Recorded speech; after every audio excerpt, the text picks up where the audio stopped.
그러면 이제 본론에 들어가서 기도가 왜 능력인가? 기도가 왜 능력인가? 기도가 능력인 이유는 기도할 때의 능력의 하나님이 우리와 함께 하시기 때문에, 기도할 때에 하나님께서 우리의 기도하는 믿음의 행위를 보시고 함께 하시는 하나님의 능력을 응답과 축복으로 나타내 보이시기 때문에, 여러분 순종을 믿음의 절정이라고 한다면요, 그리고 감사를 믿음의 꽃이라고 한다면 기도는 믿음의 근본 뿌리입니다. 기도 없는 믿음은 경건의 모양은 있으나 경건의 능력이 없는 믿음입니다. 기도 없는 믿음은 살았으나 죽은 믿음입니다. 기도 없는 믿음은 믿음이 아니라 신념입니다. 여러분 신념과 신앙은 다릅니다. 믿지 않는 세상 사람들은 무슨 일을 할 때 자기 신념 가지고 추진하며 자기 신념으로 하지만은, 그러나 믿는 성도는 신념으로 하는 게 아닙니다. 신앙으로 하는 것. 믿지 않는 세상 사람들이 신념을 가지고 세상을 살아간다면 우리 믿는 하나님의 자녀된 성도들은 신앙을 가지고 세상을 살아야 될 줄로 믿으시기 바랍니다. 그러면 신념과 신앙의 차이가 뭐예요? 사전적 의미를 통해서 살펴보면요, 신념은 한자로 사전에 보면은 믿을 신자 생각 염자를 사용합니다. 특히 신념이라고 하는 것은 뭘 믿는 거냐면 자기 생각을 믿는 게 신념입니다. 믿을 신 생각 염자, 생각을 믿는다 이 말이에요. 자기 생각을 믿는 것, 그게 신념입니다. 그러면 신앙의 사전적 의미는 뭐냐? 신앙의 사전적 의미는 믿을 신자의 우러러 볼 앙자입니다. 쉽게 설명하면 신앙은 자기 자신의 생각을 믿는 것이고, 신앙은 절대자 하나님을 우러러보고 믿는 겁니다. 그러면 신념과 신앙의 차이가 구체적으로 어떤 차이인가? 여러분 신념은요, 그 생각의 출처가 내 생각과 판단입니다. 그런 내 생각과 판단의 근거는 바로 상식대가 있고요, 혹은 어떤 세상의 이치일 때가 있고요, 혹은 환경과 여건과 나의 경험에 준할 때가 있습니다. 그렇게 상식과 이치와 환경과 여건과 경험에 준해서 가지는 생각, 이걸 신념이라고 말합니다. 그러나 신앙은 그 출처가 하나님이십니다. 하나님께서 주시는 마음과 생각이 신앙입니다. 그러면 신앙의 근거는 뭐냐? 신앙의 근거는 바로 하나님의 말씀입니다. 하나님의 말씀에 근거한 체험입니다. 우리의 생각을 다스려 주장하시는 성령님의 역사하심, 이게 신앙입니다. 신념으로 하는 신앙생활과 신앙으로 하는 신앙생활의 차이는 무엇입니까? 여러분 신념으로 하는 신앙생활은요, 내 생각과 판단을 따라서 하는 신앙생활입니다. 말씀에 근거한 생각보다 내 상식과 경험을 없애고 더 신뢰하여 하는 신앙생활입니다. 하나님의 뜻보다 내 뜻을 더 중요시 여기며 하는 신앙생활이 신념으로 하는 신앙생활입니다. 그러나 신앙으로 하는 신앙생활은 말씀에 근거한 신앙생활입니다. 성령의 감동하심을 따라 하는 신앙생활입니다. 내 뜻보다 하나님의 뜻을 중요시 여기며 따르는 신앙생활입니다. 여러분 하나님의 자녀된 성도는 신념으로 하는 신앙생활이 아니라 신앙으로 하는 신앙생활이 될 때에 하나님이 복을 주시는 줄로 믿으시기 바랍니다. 신앙으로 하는 신앙생활입니다. 내 생각과 판단에 근거한 신념은 3차원의 세계에 속했습니다. 시간과 공간을 초월하지 못합니다. 내 상식도 초월하지 못합니다. 그러나 신앙은 4차원에 속한 생각입니다. 영의 생각입니다. 하나님이 주시는 생각입니다. 그 생각은 시간과 공간의 제약을 받지 않습니다. 하나님이 주시는 생각은 때로 우리의 상식도 초월합니다. 풍랑이는 파도 가운데서 주님이 밤사경에 풍랑이는 파도를 걸어오실 때에 베드로의 마음속에 신앙의 생각이 들어갔기 때문에 베드로가 주님을 향하여 말하기를 주여 만일 주시거든 나로 명하여 우리를 걷게 하소서 하고 요청할 수 있었습니다. 여러분 인간의 상식으로는 말이 안 되는 얘기잖아요. 어떻게 그런 생각을 했을까? 어떻게 주님, 어떻게 사람이 우리를 걷습니까? 어떻게 그런 생각을 베드로가 할 수 있었을까? 이건 상식을 초월한 생각 아닙니까? 주님은 하나님의 아들이시기 때문에 풍랑이는 파도 위를 걷는 것이 가능하지만 난 사람인데 어떻게 내가 풍랑이는 파도 위를 걸을 수가 있냐? 어떻게 그런 생각을 할 수가 있냐? 하나님이 그런 생각을 주시는 상식도 초월한다. 하나님이 그런 생각을 주시니까 베드로의 마음속에 주님이 허락하시면, 주님이 명령하시면 나도 우리를 거두소서. 그렇기 때문에 주님 앞에 나도 명하사 우리를 걷게 하소서 하고 요청할 수 있었다. 여러분, 신앙으로 하는 신앙생활은 기도의 내용도 다릅니다. 우리의 신념으로 하는 신앙생활은 내 상식을 초월하지 못합니다. 환경과 여건을 초월하지 못합니다. 내 경험을 초월하지 못합니다. 이성적 판단을 초월하지 못합니다. 그러나 하나님이 주시는 생각에 따라 기도하는 사람은 환경을 초월합니다. 때로는 내 감정도 초월합니다. 우리의 상식도 초월합니다. 마치 베드로가 주님 앞에 풍랑이는 파도 위를 걷게 해달라고 요청하는 것처럼 우리의 기도가 상식을 초월하고 3차원에 속한 그런 우리의 생각과 행동이 아니라 4차원에 속한 그런 세계의 생각과 행동을 가지고 주님 앞에 나아갈 수 있게 될 줄로 믿으시기를 주님의 이름으로 축원합니다. 여러분, 기적의 정의가 뭡니까? 기적은 시간과 공간을 초월한 4차원의 세계 속에서나 있을 수 있는 일이, 시간과 공간의 제약을 받는 그런 일이 3차원의 세계 속에서 일어나는 겁니다. 그걸 기적이라고 합니다. 여러분, 어떤 분은 기적에 대한 정의를 아주 성경적으로 재미있게 표현하는 분이 있어요. 어떻게 표현했냐면, 기적은 말도 안 되는 일에 순종하여 말도 안 되는 일이 생기는 것이다. 그게 기적이에요. 말도 안 되는 일에 순종해서 말도 안 되는 일이 생깁니다. 오늘 저와 여러분들이 하나님의 말씀 앞에 때로는 우리의 상식으로 볼 때는, 우리의 경험으로 볼 때는 말도 안 되는 내용들이 너무 많잖아요. 말도 안 되는 사건들이 너무 많잖아요. 그러나 그것을 믿음으로 받아들이고 나도 그 말씀대로 살아갈 때에 정말로 우리의 삶 속에 말도 안 되는 하나님의 기적의 역사가 일어나는 줄로 믿으시기를 주님의 이름으로 축원합니다.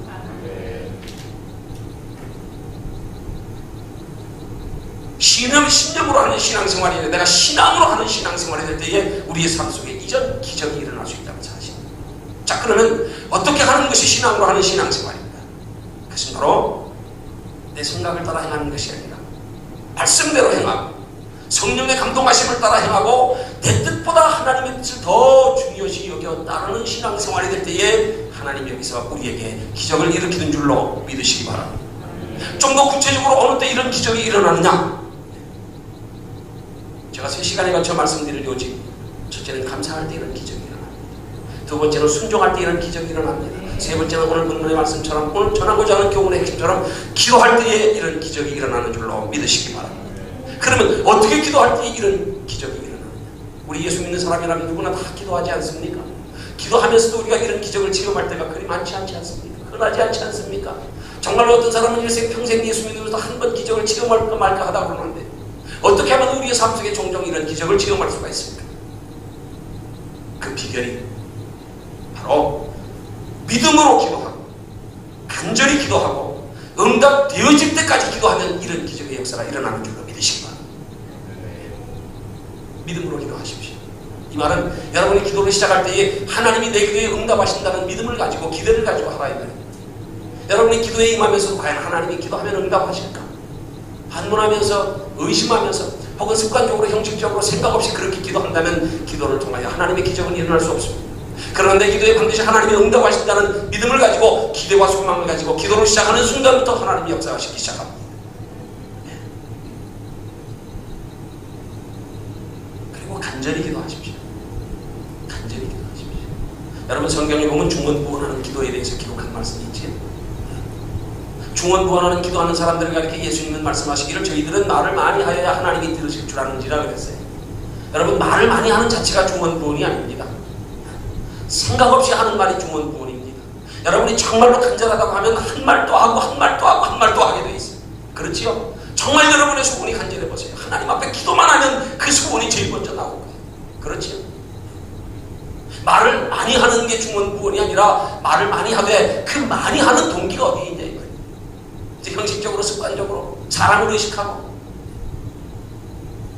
외형적인 경건의 모양을 나타내려고 그렇게 말을 많이 한다면 이건 말 그대로 중언부언하는 기도, 이건 외식하는 기도입니다. 그러나 정말로 우리의 마음속에 하나님을 향한 그 소원이 간절해서 우리의 기도의 제목에 대한 믿음을 가지고 소망을 가지고 그렇게 하나님 앞에 거듭하여 기도할 때에 이런 기도가 하나님의 마음을 움직이고 우리의 삶에 기적을 일으키는 기도가 되는 줄로 믿으시기를 주님의 이름으로 축원합니다. 그리고 세 번째는 응답되어질 때까지 하십시오. 기도는 하다 중간에 끝나면 기도가 아닙니다.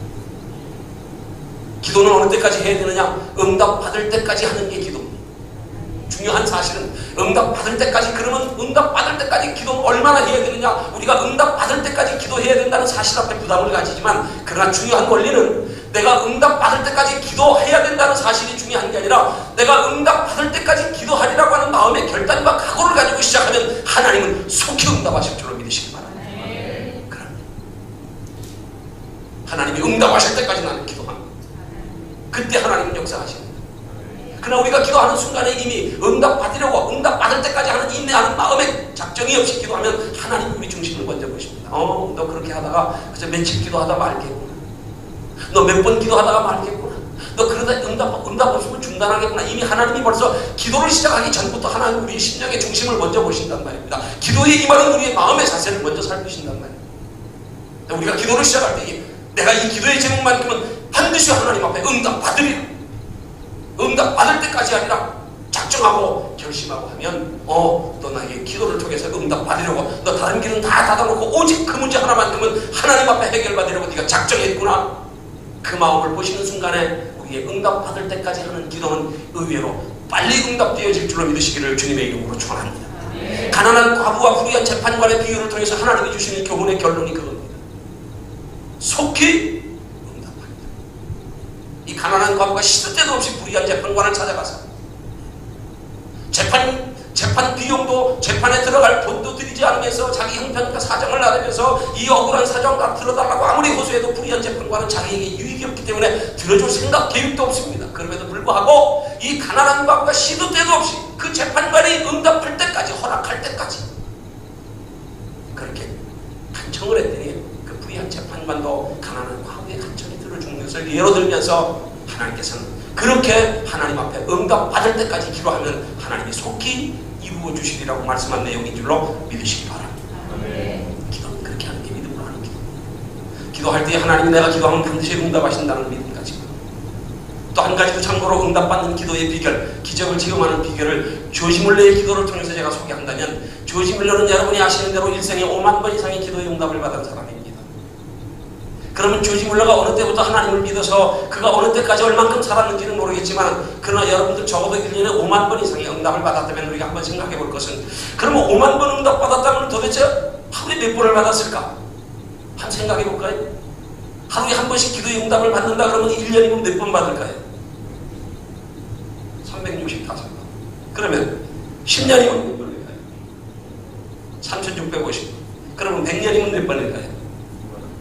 36,500번. 조지 물러의 생이가 태어나서부터 하나님을 섬기고 기도하기 시작해서 그가 100세까지 살았다고 할지라도 하루에 적어도 한 번 이상의 응답을 하나님 앞에 기도할 때마다 받았다는 사실. 그의 일생에 5만 번 이상의 기도의 응답을 받았습니다. 그런 조지 물러의 기도의 응답의 비결 중에 한 가지 중요한 것은, 그가 기도할 때마다 그냥 기도한 것이 아니라 그 하나님의 약속의 말씀에 해당되는 그 말씀을 찾아서 붙들고 하나님 앞에 기도했다는 사실. 일용할 양식을 가지고 기도할 때는 하나님께서, 주님께서 우리에게 가르쳐주신 주기도문을 상기시키면서 하나님 마태복음 몇 장 몇 절에 주님께서 우리에게 일용할 양식을 주옵시오 하라 하나님이 기도하라 말씀하셨습니다.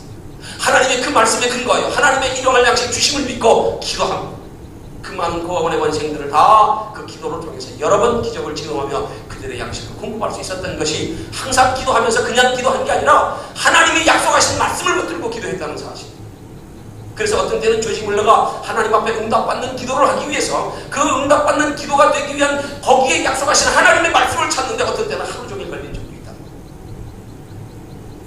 그래서 하나님이 약속하신, 천지는 변해도 나의 말은 영원히 변치 아니라고 약속하신 그 하나님의 말씀을, 약속의 말씀을 먼저 찾아 붙들고 그 말씀하신 하나님께 그 말씀을 상기시키시면서, 하나님 이렇게 말씀하셨지, 제가 이 말씀에 근거하여 기도합니다. 그렇게 기도해서 1년에 5만 번 이상의 응답을 조지 물러가 받았다는 사실. 여러분, 막연히 기도하는 게 아닙니다. 꼭 믿지 않는 사람들 미신 섬기듯 그렇게 하는 거 아닙니다. 하나님의 말씀에 근거해서요, 하나님의 살아계심을 믿는 믿음 가지고 내가 기도하면 하나님 응답하신다. 어떻게 기도할 때요? 정말로 하나님이 응답하신다는 기도와 소망을 가지고 할 때 소망하는 사람은 간절하지 말라 그래도 간절해지게 돼 있어요. 아멘. 내가 아무리 간절해지고 싶어도 마음이 없으면 간절해지지 않는 겁니다. 기도의 응답에 대한 확신이 없으면 간절해지지 않는 겁니다. 그러나 확신이 있어 보십시오. 그러면 간절한 척. 아멘. 그 간절함 가지고 하나님이 응답하실 때까지 기도 시작합니다. 그러면 속히 응답하셔서 여러분의 삶에 크고 작은 여러 가지 기적을 체험하면서 그 기적을 통하여 여러분의 믿음이 하나님 앞에 체험적인 믿음으로 더 견고하게 세워져갈 줄로 믿으시기를 주님의 이름으로 축원합니다. 자, 그러면 또 한 가지 중요한 거예요. 어느 때에 하나님께서 이 내 생각을, 하나님의 생각, 내 신념을 하나님의 믿음으로 바꿔주십니다. 굉장히 중요합니다. 기도할 때 바꿔주십니다. 기도는 하나님과의 대화입니다. 기도 없이 하는 신앙생활, 기도 없이 우리가 행하는 뭔가 추구하는 일들은 다 내 생각을 따라가는 겁니다. 그러나 그 문제를 가지고 하나님 앞에 기도로 아뢰면서 하나님의 뜻을 물으면서 하나님의 도움을 구하면서 하나님의 지혜를 구하면서 기도할 때에 하나님이 제일 먼저 우리에게 하시는 것은 우리의 마음과 생각을 바꾸신다는 사실. 응답은 여기서부터입니다. 내가 기도하면 하나님이 일방적으로 환경을 바꿔주시는 게 아닙니다. 먼저 그렇게 환경을 바꾸어 줄 수 있는 하나님의 전능하심에 대한 믿음과 기대와 소망을 이 안에 먼저 불어넣어 주십니다. 하나님은 우리의 믿음을 따라 역사하십니다.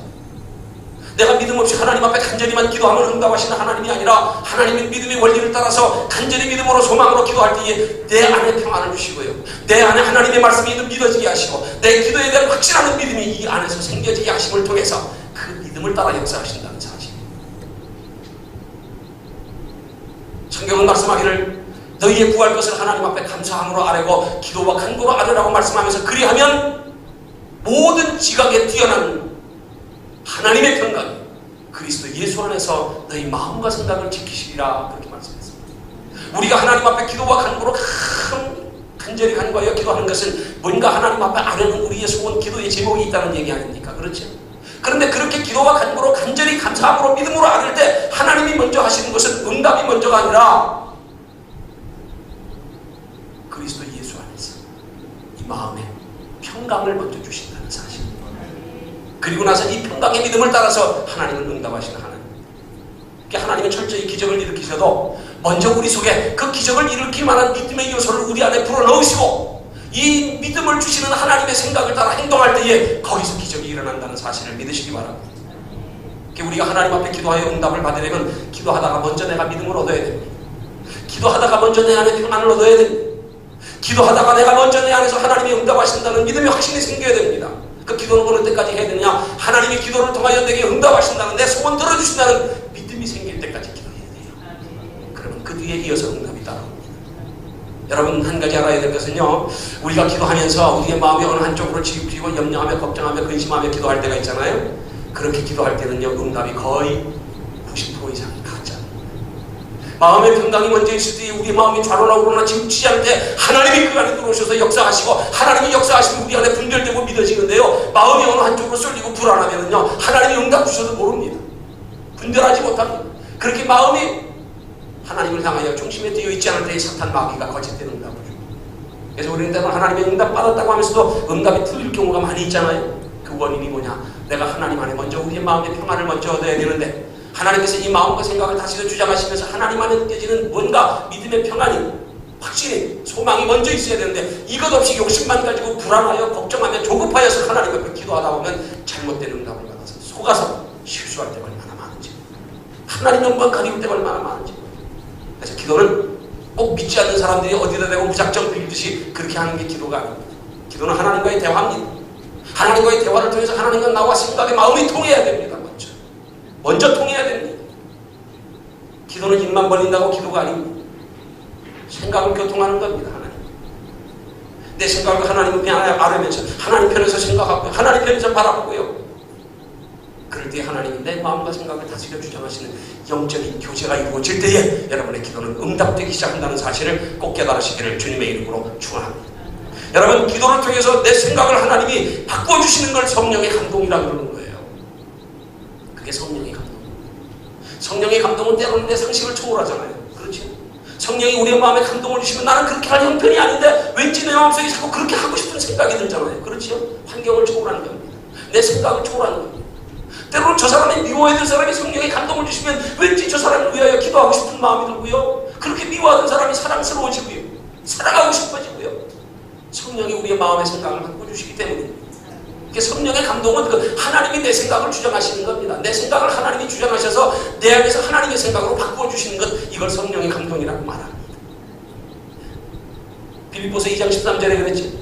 너희 속에서 행하시는 이는 하나님이시니 너희로 하나님의 기쁘신 뜻을 이루게 하기 위하여 마음의 소원을 두고 행하신다. 우리의 마음의 소원을 주시는 이가 하나님이시라. 어느 때 하나님이 우리의 마음의 소원을 주시느냐? 하나님 앞에 기도할 때에, 하나님의 영으로 대화할 때에 하나님은 우리의 마음의 소원을 불어넣어 주셔서 하나님의 기뻐하시는 뜻을 따라 행할 수 있는 마음을 주셔서 우리의 신앙생활에 하나님을 기쁘시게 하는 신앙생활을 가능케 한다는 사실을 믿으시기를 주님의 이름으로 축원합니다. 기도가 성령의 감동이고, 기도가 믿음의 시작이고, 기도가 바로 기적의 시작입니다. 기적의 시작입니다.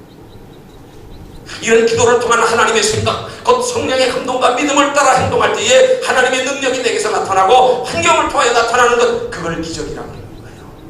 그걸 축복이라고 하는 거예요. 하나님 안에서 일어나는 일들, 축복도 하나님 안에서 일어나는 일들, 그걸 기적이라고 말합니다. 여러분, 내가 힘쓰고 노력해서도 축복을 받을 수 있습니다. 그건 하나님과 상관없는 거예요. 그건 내 노력의 결과입니다. 내 생각과 판단의 결과입니다. 그건 하나님 책임져 주지 않습니다. 지금은 잘 될지 모르지만 뒤에 가서 보면 언젠간 그걸로 인하여 내 영혼에 해가 될 때가 오고 언젠간 실패할 때가 옵니다. 여러분, 우리가 신앙생활에서 우리 앞에 일어나는 일들에 현상만 바라보지 마십시오. 현상만 바라보지 마십시오. 우리가 신앙생활 하다가 보니까 생각 없이 신앙생활 하다가 앞에 잘 되는 일이 있다고, 내가 신앙생활 잘하니까 하나님이 이렇게 잘 되게 해주십니다. 그렇게만 생각하지 마십시오. 때로는 사탄 마귀도 우리에게 거짓된 응답으로 우리를 속이기 위해서 잘 되게 할 때가 있습니다. 우리가 하나님의 자녀답게 하나님의 뜻대로 살지 않는데도 그냥 가만히 둘 때가 있습니다. 그러나 언젠가 지나고 나서 보면 어느덧 사탄 마귀에게 덫혀버릴 때가 옵니다. 그래서 우리의 모든 생각은 다 하나님이 주시는 생각을 따라 행동할 때에 그 생각을 따라 행동한 것은 하나님이 책임을 져주시는 줄을 믿으시기를 주님의 이름으로 축원합니다. 내 생각과 하나님의 생각의 차이는 엄청납니다. 이런 내 생각과 하나님의 생각의 차이를 언젠가 기회가 되면 설교하겠지만 이번 설교는 설교하기가 좀 힘듭니다. 내 생각과 하나님의 생각의 차이는 엄청난 차이가 있습니다. 내 생각은 내가 책임져야 됩니다. 내 생각을 따라 행동한 그 행동은 하나님과 상관이 없습니다. 그러나 하나님이 주시는 생각을 따라서 하는 행동은 하나님이 책임져 주시는 줄로 믿으시기 바랍니다. 하나님의 생각을 따라서 행하는 행동에 거기에 기적이 일어납니다. 거기서 능력이 나타납니다. 자, 그러면 그렇게 우리의 생각이 하나님이 주시는 생각, 우리의 기도를 통해서 하나님이 역사하셔서 우리의 삶 속에 하나님의 은혜와 축복과 기적이 나타나게 하기 위해서는 좀 더 구체적으로 우리가 어떻게 기도해야 되느냐. 첫째는 여러분, 기도할 때에 여러분의 기도하는 그 기도의 제목을 가지고 먼저 내 생각과 판단을 버리십시오.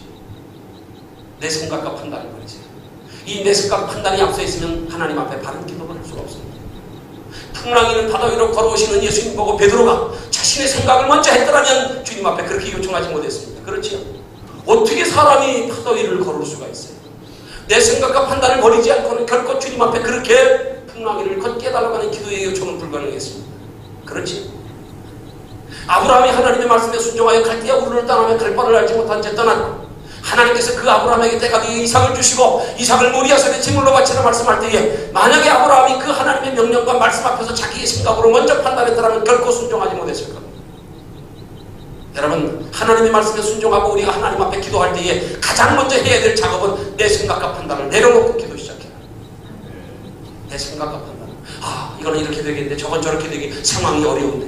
이렇게 되면 우리의 기도가 이미 벌써 기도의 내용이 그 상황에 우리가 생각하고 있는 판단의 지향을 받기 시작하는 거예요. 현실을 초월하고 그렇게 기도하지 못합니다. 그러니까 하나님 앞에 정말로 상달되어 기적을 체험하고 응답하시는 기도가 되려면 기도하기 전에 내 생각과 판단을 내려놓으십시오. 내려놓으십시오.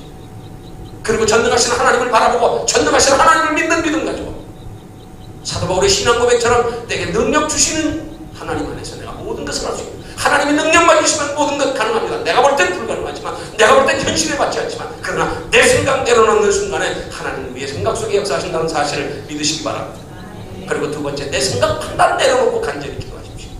그리고 응답 받을 때까지 기도하십시오. 이런 세 가지 기도가 정말로 믿음으로 하는 기도.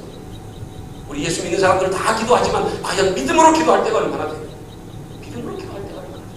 내 생각과 판단에 근거하여 기도하고 때로는 기도가 감정에 쏠려서 하는 기도가 될 때가 있고 여러분, 환경을 바라보고 하는 기도일 때가 얼마나 많습니다. 그러면 결코 우리의 기도의 내용은 환경을 초월하지 못하고 감정을 초월하지 못하고 내 생각과 판단을 초월하지 못합니다. 결국 기도는 내 생각의 표현일 뿐입니다. 환경의 표현일 뿐입니다. 그런 기도는 하나님이 기적으로 역사하실 수가 없습니다. 그러나 하나님과 상관없는 내 기도일 뿐입니다.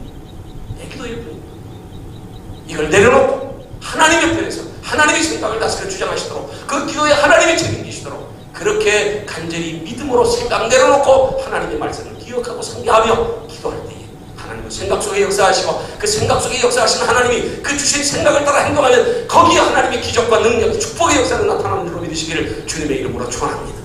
그 기도하는 우리의 자세의 생각부터가 중요하다 이 말이에요. 이건 잘못되면 기복신앙이 됩니다. 이건 잘못되면 자본의점적인 신앙이 됩니다. 이건 잘못되면 예수 무당됩니다. 괜히 쓸데없이 뭐 기도하다가 뭐 보면요, 뭐 기도하다가 뭐 이런 응답이 오니 저런 응답이 뭐 이렇게 해라 저렇게 해라. 자본의점적일 때가 너무 많아. 여러분, 예수 그렇게 생각 없이 믿는 거 아닙니다. 예수 그렇게 무식하게 믿으면 안 돼요. 정말 우리가 하나님 편에서 깊이 생각할 때 내 지혜가 아니고 내 인격이 아니고 내 성품이 아니고 하나님 편에서 속하여서 하나님이 내 마음과 생각을 다스려 주장하시도록 그렇게 하나님의 말씀에 근거하고 내 생각 판단을 내려놓고 내 경험도 초월하고 하나님의 지혜와 도우심을 구하며 간절히 기도하는 성도들에게 하나님은 마음만 붙들어 주시는 게 아니라 여러분의 삶의 환경까지도 하나님의 생각을 따라 행동하는 거기서 동행하시면서 여러분의 생각할 수 없는, 여러분의 상상할 수 없는 하나님의 축복의 역사가 여러분의 삶 속에 종종 체험되어지는 줄로 믿으시기를 주님의 이름으로 축원합니다. 이런 세 가지 기도의 형태를 통해서 하나님께서 믿음을 주시는 겁니다. 이런 세 가지 기도의 형태를 통해서 하나님께서 내 생각을 하나님의 생각으로 바꾸어 주셔서 믿음의 행위를 가르쳐 하는 겁니다. 여러분, 기도가 힘듭니다. 쉽지 않습니다. 바빠서 힘들고요. 피곤해서 힘들고요. 새벽 단잠 깨기 힘들어서 힘들고요.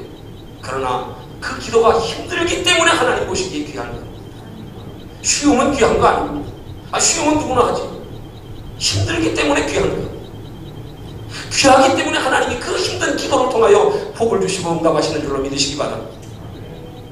30년 동안 연극에서 그리스도의 역할을 맡은 안톤 레이지라고 하는 유명한 배우가 있었습니다.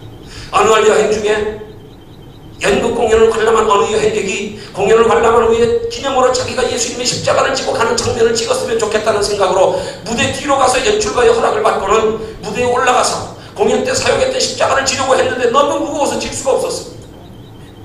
그 사람이 십자가를 지려고 안간힘을 쓰는 동안에 그 유명한 배우 안톤 레이지가 가까이 다가왔습니다. 이때 안톤 레이지에게 여행객이 묻기를 그랬어요. 이것은 연극입니다. 그런데 왜 당신은 그렇게 무거운 십자가를 사용합니다? 왜 사용합니까? 하고 물었어요. 그랬더니 그 배우는 진지한 표정으로 대답하기를, 만일 내가 실제로 예수께서 지셨던 십자가의 무게를 느끼지 않는다면 내 역할을 절대로 할 수 없을 것입니다. 그랬습니다. 여러분, 신앙생활의 원리와 이와 같습니다. 내가 하나님의 뜻대로 하는 일이나 혹은 하나님을 기쁘시게 하는 일과 주를 위해 헌신하는 일들에 아무런 고통과 희생의 값도 치르지 않고 쉽게 행한다면 그건 결코 사명으로 하는 게 아닙니다. 그건 참되고 귀한 헌신이 아닙니다. 거기에는 하나님의 축복이 없습니다. 하나님 귀하게 여기시지 않습니다. 여러분, 십자가 없는 멸류관 없습니다. 이 땅에서는 상이 있을지 모르지만 하나님의 나라에서는 없습니다. 신앙생활은 힘들기 때문에 가치 있고 귀한 일입니다. 여러분, 힘든 것을 즐겨 하시기를 주님의 이름으로 축원합니다. 힘들기 때문에 귀한 겁니다. 그걸 귀하게 보십니다. 우린 힘들다고 귀하잖아요. 우린 힘들다고 소홀히 하잖아요. 아닙니다. 힘들기 때문에 귀한 겁니다. 여러분, 하나님 앞에 복 받기 원하거든 힘들 일만 골라서 하십시오. 교회에서 힘들 일만 골라서 하세요. 남이 알아주지 않는 일 골라서 하세요. 마귀 같은 사람을 제일 싫어하는 줄 압니까? 하나님 기뻐하시는 일 하는 사람 제일 싫어합니다. 여러분이 복 받기를 원합니까? 마귀가 싫어하는 일만 골라서 하십시오. 그럼 하나님이 복 주십니다. 우리 자꾸 마귀가 좋아하는 일만 하려고 해요. 육신의 편안을 따라서, 육신의 즐거움을 따라서, 누가 사람 앞에 인정받는 것 따라서 하려고 해요. 마귀가 좋아하는 일. 마귀가 복을 주는 게 아니라 해를 줍니다. 우리의 영혼을 망하게 합니다. 기도를 가리켜 영적인 호흡이라고 말하지. 기도는 숨 쉬는 것과 같다. 숨 끊어지면 죽습니다. 기도하지 않으면 영혼이 죽습니다. 그래서 기도는 힘들어도 해야 되는 겁니다. 안 하면 안 되는 겁니다. 사무엘 선지자는 기도하기를 쉬는 것을 죄라고 말했습니다. 사무엘상 12장 23절에서 보니까 나는 너희를 위하여 기도하기를 쉬는 죄를 여호와 앞에 결단코 범치한 게 아니라 기도하기를 쉬는 게 죄라고 했습니다. 여러분, 도적질, 살인, 간음은 사람에게 짓는 죄입니다. 그러나 기도하기를 쉬는 죄는 하나님께 짓는 죄입니다. 하나님과 대화를 끊어버리는 거예요. 하나님 앞에 등 돌리는 겁니다.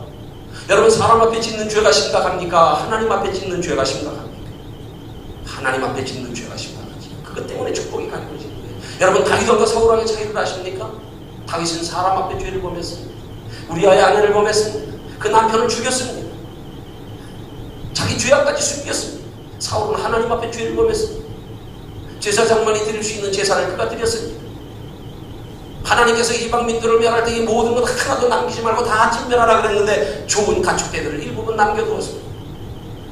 여러분, 사울왕은 하나님 앞에 버림받았고 다윗은 왕위와 회복됐다는 사실을 깨달으십시오. 육신적으로 볼 때 다윗이 더 극악무도한 죄를 짓지 않았습니까? 그렇지요? 어떻게 그런 죄를 지을 수가 있어요? 자기 오른풀과 같은 부하의 아내를, 그 부하를 전장에 일선에 그래서 돌에 맞아 죽게 하는 그런 극악무도한 죄를 지었어도 사울왕이 하나님 앞에 죄를 지은 건 우리가 볼 때는 별거 아닐 수 있어요. 그런데 사울왕은 하나님이 왕위를 피하셨고 다윗을 회복시켰다는 사실 앞에 우리가 깊이 깨달아야 할 영적 교훈이 있습니다.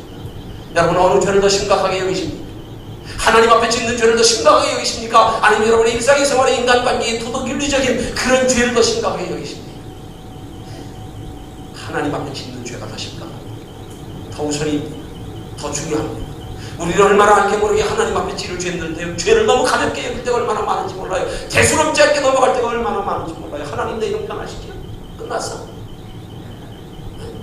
그게 얼마나 심각한 죄인데요. 사람 앞에 죄 짓는 건 마음이 괴로워서 밤잠을 못 자면서 하나님 앞에 불순종하고 기도하지 않는 죄 가지고는 하나님 내 형편하시죠? 하나님 앞에 복 받으면 하나님 앞에 죄를 범치 말아야 돼요. 아멘. 인간관계의 죄보다 하나님과의 관계의 죄를 더 심각하게 여길 줄 알아야 됩니다. 하나님과 관계 속에서 성도가 마땅히 행해야 할 일, 하나님과의 관계 속에 하나님이 기뻐하시는 일이 뭐죠?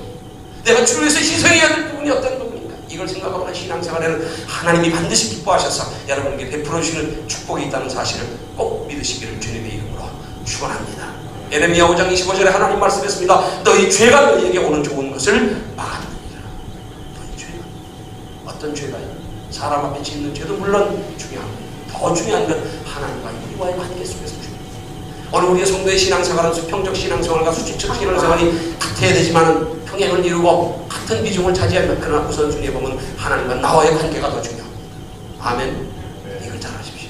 때로는 우리가 연약해서 부족해서 성품이 그래서 모나서 별나서 성도들 간에 죄를 범할 때도 있어. 남에게 상처 줄 때도 있어. 그러나 그것보다 더 중요한 건 그럼에도 불구하고 우리가 하나님과의 관계에서 죄를 짓지않고 노력하는 신앙생활이 되면 베드로 같은 사람도 혈기왕성한 사람도 하나님이 쓰셨는데 다윗과 같은 죄를 범한 사람도 회개하니까 하나님이 왕위를 회복시키시죠. 성경에 하나님 앞에 쓰임받은 인물들이 결코 인격적으로 뭐 그렇게 성품이 남달라서 하나님이 쓰신 건 아닙니다. 야곱이 기질적으로 얼마나 교활한 자입니까? 이름 그대로 속이는 자, 교활한 자. 그러나 그는 하나님과의 관계를 무엇보다 소중히 여겼기 때문에 오히려 인간관계에서 볼 때는 형 에서가 의미가 있습니다. 안 그렇습니까? 야곱보다. 근데 하나님이 야곱을 못 주셨잖아요. 왜? 인간관계보다 하나님과의 관계를 더 소중히 여겼기 때문에. 여러분, 하나님 앞에 복받기를 원하거든 인간관계보다 하나님과의 관계를 더 소중히 여기시기 바랍니다. 인간관계보다 하나님과의 관계를 더 우선으로 여기시기 바랍니다. 여러분이 육신의 생활보다 하나님 앞에 마땅히 드려야 할 신앙생활에 예배를 더 소중히 여기시기를 주님의 이름으로 축원합니다. 그럴 때 복 주시는 거예요. 그럴 때 복 주시는 거예요. 그 중요한 신앙의 원리 기본인데 전부 다 오늘 성도들이 이 기본을 소홀히 하고 살아요. 기본, 원리, 마땅히 해야 될 바, 이걸 너무 소홀히 하고 있다. 오늘 우리 집사님이 운전하시며 저를 태워다 주시면서 그 말씀에 제가 굉장히 밀어받고 힘을 얻었어요. 목사님 성경에 너무 많이 은혜 받았다. 현란한 설교가 아니라 정말로 그 원리 우리 심령에 마땅히 그래야 될 것들을 짚어주는 그 말씀에 너무 은혜를 많이 받았대요. 제 설교가 현란한 설교는 되지 못합니다. 그러나 말씀을 들어보시면 그렇구나. 우리가 마땅히 행해야 될 그 하나님의 자녀된 성도로서의 기본적인 이치, 원리, 하나님이 말씀하고 있는 것, 하나님이 원하시는 것, 우리가 하나님의 자녀된 성도로서 마땅히 행해야 될 신앙생활, 이걸 소홀히 하며 지금 신앙생활을 얼마나 많은, 오늘 우리 성도들의 신앙생활에 영적인 거품이 얼마나 많은지 몰라요. 이거 빼버려야 됩니다. 이 거품 빼버려야 됩니다. 겉으로는 경건합니다. 겉으로는 신앙생활 잘합니다. 그러나 그 속에서 하나님과의 영적 관계 속에서 과연 내가 하나님과의 관계, 영적 관계를 바르게 지금 설정하며 하나님 안에서 바른 사고방식 사고방식을 가지고 바른 신앙관을 가지고 내가 살아가고 있는 걸 돌아보면 아닐 때가 너무 많다. 아닐 때가 너무 많습니다. 죄송하지만 그런 것들을 세상 사람들이 더 빠르게 분별합니다. 여기 인터넷 들어가면 교포사회에서는 어떻게 말하고 있는지 모르겠어요. 한국에 인터넷 들어가 보면요, 세상 사람들이 기독교인을 가리켜 개독교인이라고 그럽니다. 개독교인. 이런 세상 사람들에게 이 부끄러운 신형적인 욕들이 어디서 왔느냐. 하나님과 인간 관계를 바로 설정하고 무엇보다 하나님과 나와의 관계 속에 더 우선으로 중요시 여기는 신앙생활에는 거기에서 사람이 앞에 마땅히 행해야 될 신앙생활의 성숙함도 따라서 하나님이 나타내도록 하실 줄로 믿으시기 바랍니다. 하나님과 나와의 관계가 바로 되어 있지 않으면서 우리의 의지, 우리의 노력, 우리의 성격, 우리의 됨됨이 가지고 사람 앞에 드러내 보이려고 하니까 그게 변화를 주지 못하는 거라. 하나님의 생각을 따라 움직일 때는 하나님이 우리를 대하는 사람들, 우리를 만나는 사람들 하나님이 변화시키는 줄로 믿으시기 바랍니다. 사람을 붙여도 하나님이 움직이게 하십시오.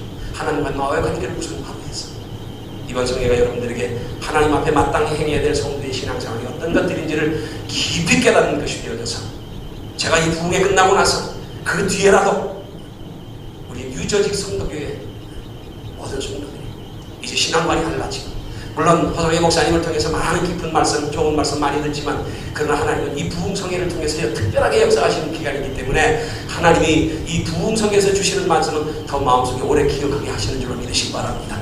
우리 교인들도 그렇습니다. 내가 우리 교회에서 설교하는 건 그렇게 깊이 새기지 않는데 다른 강사 목사님이 와서 설교할 때는 아주 남다른 은혜를 받더라고요.